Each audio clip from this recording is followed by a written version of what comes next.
بسم الله الرحمن الرحيم، والصلاة والسلام على نبي الله محمد.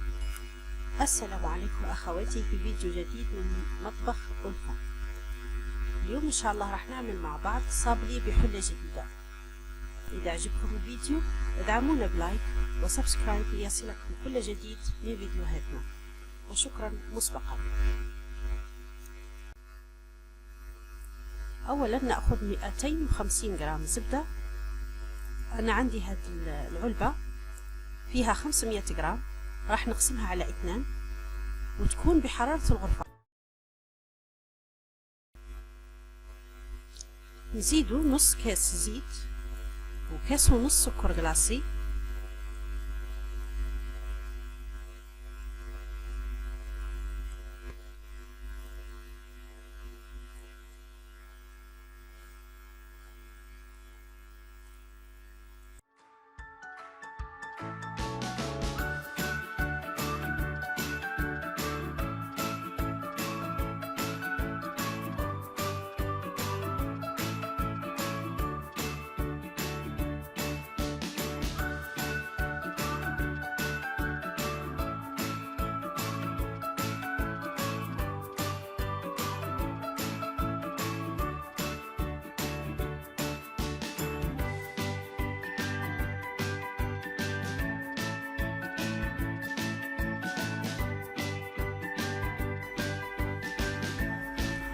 و3 حبات بيض كاملين، قرصة ملح وساشي سكر فاني.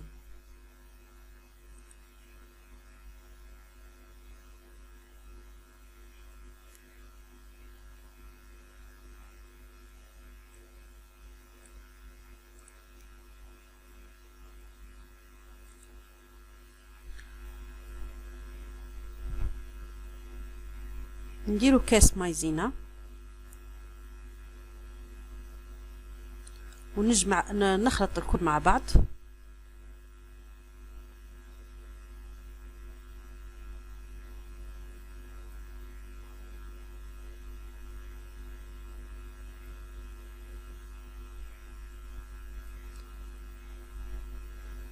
نخلطو مليح حتى تندمج المكونات مع بعضها.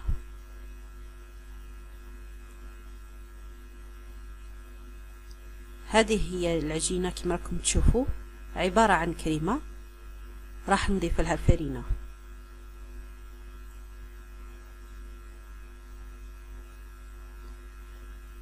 ونزيد 5 جرام خميرة كيميائية، يعني نصف ساشي خميرة، 5 جرام.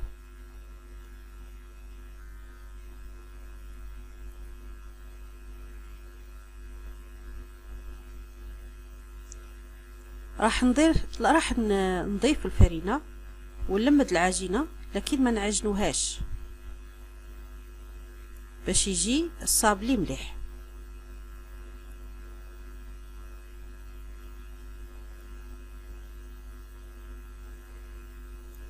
نلمدوها فقط بواسطة الأصابع.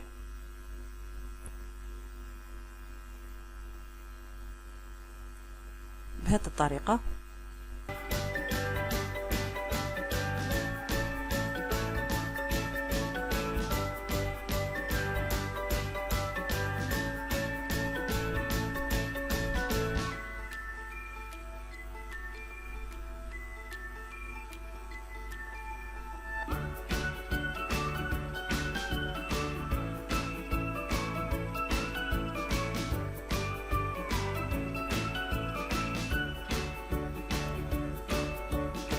ما تنسوش فقط تدعمونا بلايك وسبسكرايب،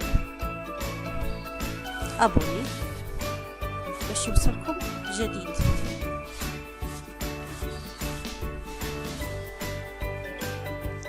راني جمعت العجينة دروك، نتركها في الثلاجة مدة نصف ساعة حتى ترتاح، ومن بعد نحلها ونطبخها.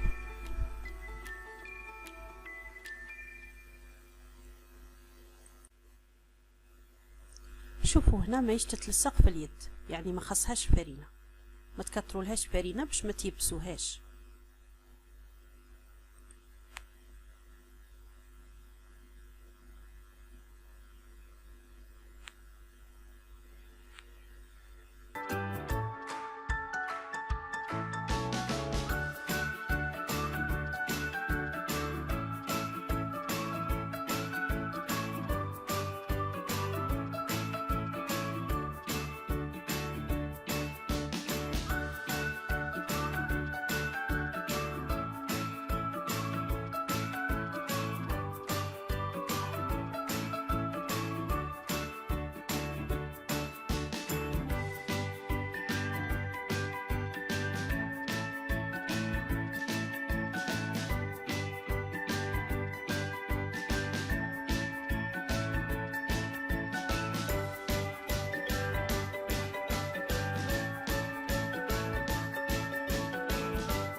هادو هما الاشكال اللي طبعتهم.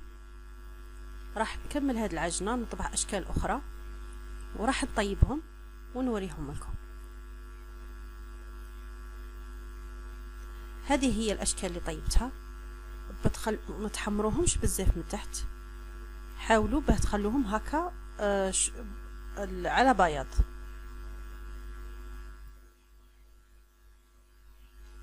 نروحوا دروك تصنعوا الكلاصاج مع بعض.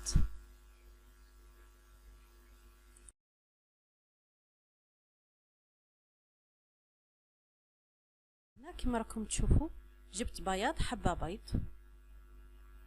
نحاولوا ما يكونش فيه الشوائب، نضربوه مليح بحيث يدير فقاعات لكن ماشي بزاف. ونزيدوا له عصير حبه ليم ومغرف زيت باش يجي الكلاصاج تاعنا طري. ونبداو نضيفو في السكر كلاصي تدريجيا حتى يقضب روحه، ونجربو على حبه. اذا كانت غطات مليح ما نزيدوهاش سكر، ما نزيدوش السكر كلاصي للكلاصاج. واذا كان ما تغطاتش مليح نزيدوها السكر حتى تولي الحبه مغطيه مليح.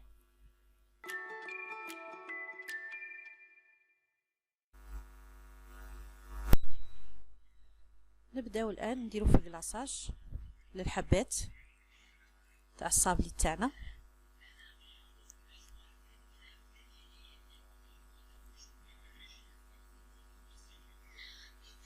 اللي قطوشي كاع الجوانب، نحركوا الحبه باش تتلبس كاع من الجوانب. والزوائد هادوك نقلعوهم ما نخلوهمش باش ما يشوهوش الحبه.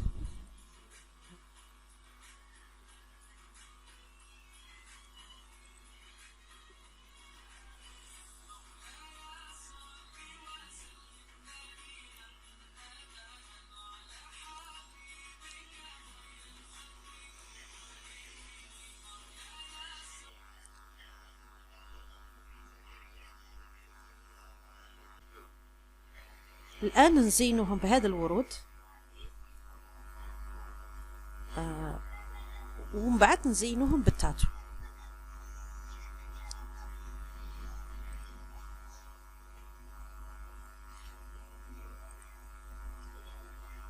نحاولوا هاد الورود ما نديروهمش حتى تنشف الحبات من الكلاصاج. انا هنايا بغيت نوري لكم مازال الحبه ما نشفتش مليح.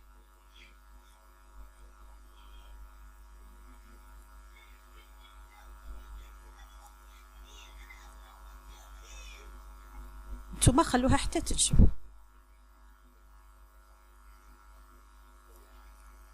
نحاولوا نحطوا هاد الورود في الزاويه.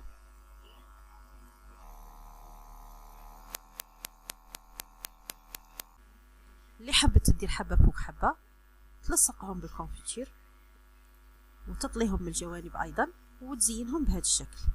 انا حبيت الكاطو تاعي كيما هاك، ولا تقدروا تزيدوا في الارتفاع تاع الحبات.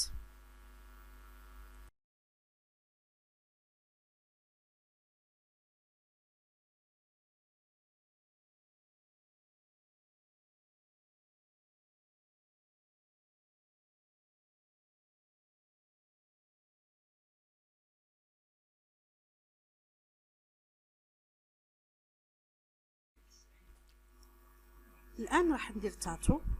درت شويه كولورون في الكلاصاج الملون اخضر.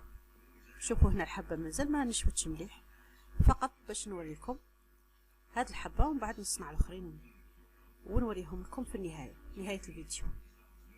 وكل وحده والديسان تاعها اللي باغيه ديره. انا اختاريت هذا.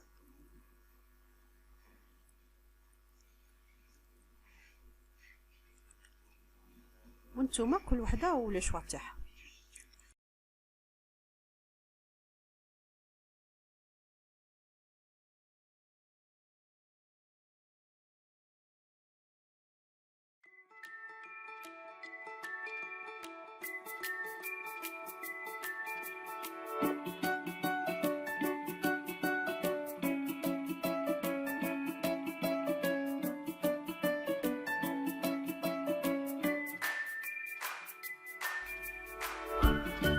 ها هي الوصفة تاعنا لنهار اليوم، ان شاء الله تنال اعجابكم. ما تنساوناش ديروا لنا سبسكرايب وتسمحوا لي على الاطاله، طولت عليكم في هذا الفيديو، وشكرا لكم مسبقا والسلام عليكم.